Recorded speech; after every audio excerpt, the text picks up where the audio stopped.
Hello, Sarah Roadwald. I'm a realtor here in the Boston area, so I'm continuing in our series where we talk about how to sell or how to sell for more.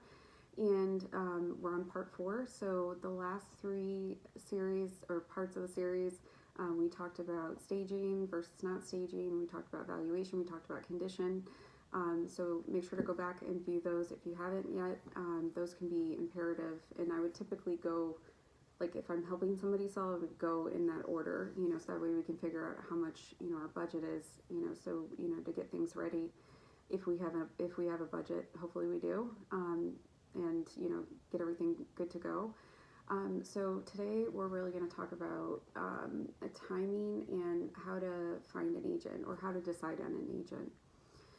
So why hire an agent? Well, because if you don't, good luck. I mean, sometimes people can do it and they can get away with it, but most of the time you're leaving money on the table because of, this is what I do day in and day out. Now, while you may look at the websites day in and day out, I'm looking at the stats. I'm analyzing the sales. I'm looking at what sells, what doesn't. I'm talking to other realtors, about what's happening in the market, what kind of activity people are getting in the neighborhood, all of those things. I have contractors that I work with. I have relationships that I've been, building with people for a long time.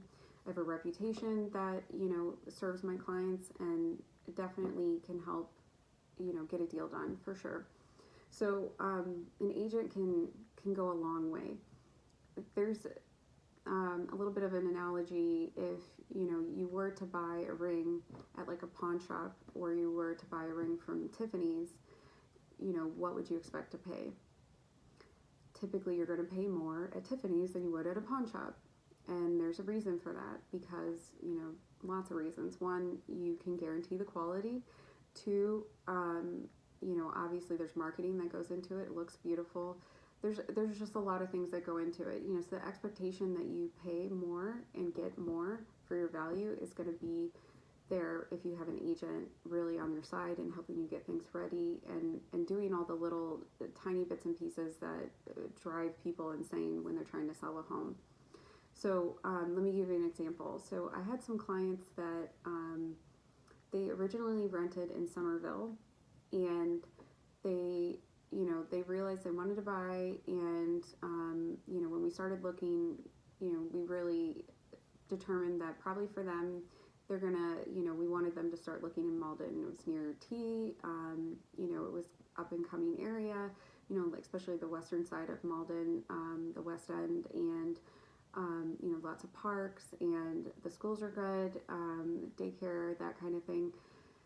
And so we start looking around, and we find this home that was, I think it was listed at $399 at the time, and I think it was like 2017. So I knew that it was going to be crazy. So we get in there, and we do a pre-offer inspection, so that we can get rid of that, we can get rid of that contingency. We do all the things that we need to do, and they end up winning the offer. So they ended up buying it at $450 or $455. They did some upgrades. They changed from oil to gas. They did a few things here and there with the kitchen, and added like a really beautiful fireplace, and just a lot of really nice stuff that they did outside and inside the home, and really made it their home. So when it came time for them, they ended up, he got a job offer across the country, and the family decided they were going to take that. So we started preparing the home the year before they even sold. So that, just even that kind of forethought in when should we sell, like how should we sell, like what's the timing, like what do we need to get ready, who do we need to get in here to do X, Y, and Z, what's our budget, what can we expect, when we sell.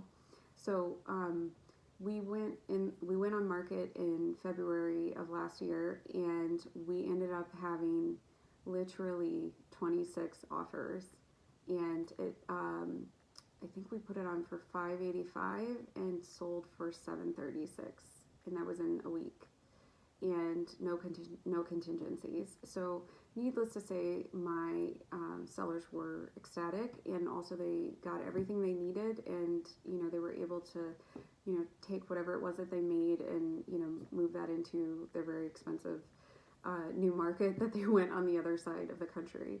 But all of that forethought and expertise, and being able to tell you how much money you have, here's your budget, like, let's plan for this, what should we do, should we stage, should we not, all of those things, just being able to get that stuff ready and make sure that the timeline was accurate, and that they had absolutely everything they needed, from movers to boxes to anything. We even planned so that they didn't have to be there that weekend, so that way they didn't have to deal with people coming in and out and cleaning up and all that stuff. So I really made sure that they were taken care of, and I literally did showings from like Thursday to Monday, and we accepted offers on Tuesday. So that kind of energy and dedication to your clients, and making sure that you're really getting everything you need, so you don't have to stress about all the stuff, so that the stuff is getting taken care of. And when you get the offers in your hand, that you have a plan, how to even decide and determine what should we take, what offer is going to be the one that's going to help us get to the closing table, the least amount of stress, that kind of thing, because it's a stressful process. There's a lot of like little bits and pieces that go into it. So I would really ask your clients how long they've been in the business, or agents how long they've been in the business, what areas they cover, what kind of clients that they typically work with, what kind of deals they do. Yes, like the amount of deals are important, but not even necessarily that. A lot of times too, it's the amount of dedication, the time that someone's going to give you.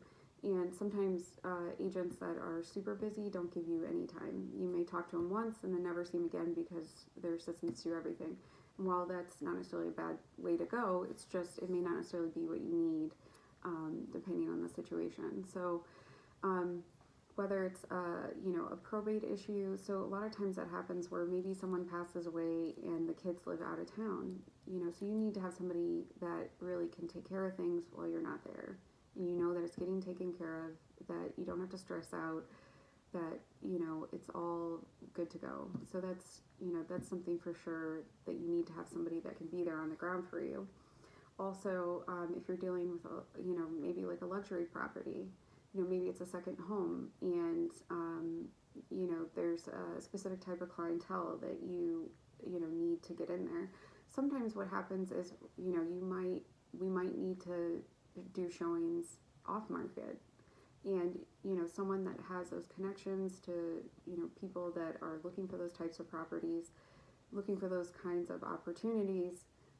Not all agents necessarily have that, so that could be depending on the type of property, what kind of access you have to certain types of clients.